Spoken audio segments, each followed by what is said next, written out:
When a person died, news of the passing was announced to relatives, friends, and the village, often accompanied by symbolic gunshots.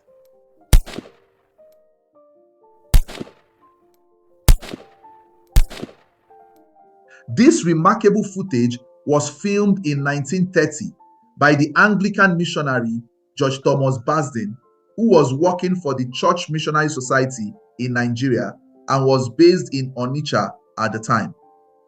Nearly a century later, it offers a rare glimpse into traditional Igbo funeral rites and beliefs about death, the spirit world, and the journey of the human soul. To the traditional Igbo, death was not seen as the end of existence. It was understood as a transition from the physical world to the spiritual realm.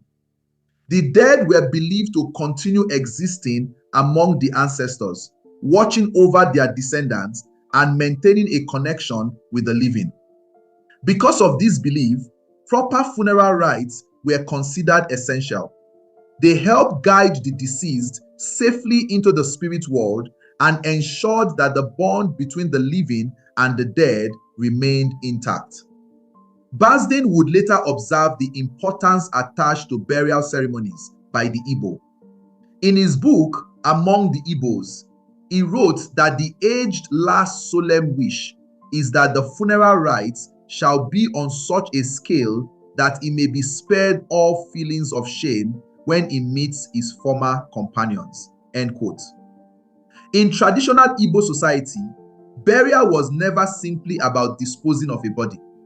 It was a public statement about the life of the deceased, their achievements, their titles, and their place within the community. The funeral reflected deep respect for the deceased and a commitment to ensuring they are properly welcomed into the spirit world. When a person died, news of the passing was announced to relatives, friends, and the village, often accompanied by symbolic gunshots. Family members then began preparations for the burial and the ceremonies that would follow. The deceased was usually buried within the family compound.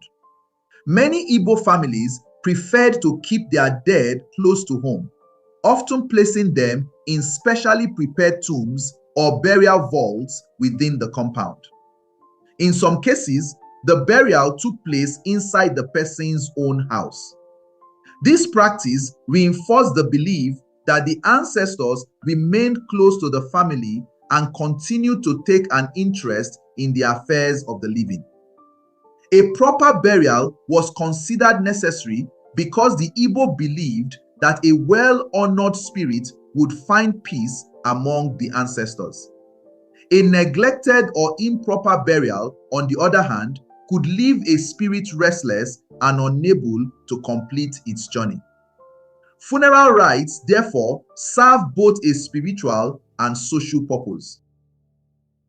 A crucial part of the process was the ceremony known as Ikwa Ozu. Although it is sometimes called a second burial in English, this is not strictly correct. Instead, it was the grand ceremony that formally honored the deceased and completed the mourning process. Through Ikwa Ozu, the family fulfilled its cultural obligations and publicly celebrated the life of the person who had died. Depending on the titles and status of the deceased, Ikwa Ozu could last from a single day to several days. During this period, relatives, friends, in-laws, age-grade associations, and visitors traveled from far and near to take part in the ceremonies. The event usually includes the breaking of kola nuts. Elders offered prayers, invoked blessings, and remembered the deceased before sharing the kola nut among those present. This ritual marked the formal opening of the gathering. Throughout the ceremony, gun salutes were fired using traditional Dane guns. The number and frequency of the salutes often reflected the social standing of the deceased. Music filled the air as drummers, singers, and dancers performed in honor of the departed. One of the most striking features of many traditional Igbo funerals was the appearance of masquerades. These masquerades were more than entertainers. They carried deep spiritual meaning and represented the presence and participation of the spirit world in the funeral rites. Their performances reminded everyone that death did not separate the living and the dead completely. Different groups within the community also participated through dances, songs, and cultural displays. Age grades, women's associations, and family groups each played their role in honoring the deceased. Guests gathered under designated canopies according to family relationships and social groups, while villagers freely moved between the various activities taking place. Food and drink were provided in abundance.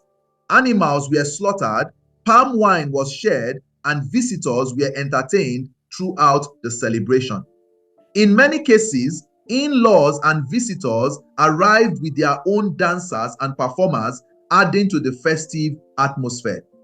Family members and friends often joined the dancing, turning the funeral into a celebration of a life well lived.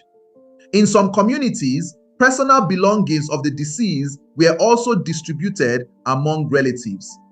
These items served as reminders of the person's life and as symbols of inheritance and continuity within the family. What we see in this footage is therefore much more than a funeral. It is a reflection of a traditional Igbo worldview in which life, death, ancestry, and community are deeply connected. These ceremonies were designed not only to mourn the dead, but also to celebrate their achievements, honor their memory, and ensure their successful transition into the world of the ancestors. Nearly 100 years after this film was recorded, it remains a valuable window into the beliefs and customs that shaped traditional Igbo society and its understanding of life beyond death.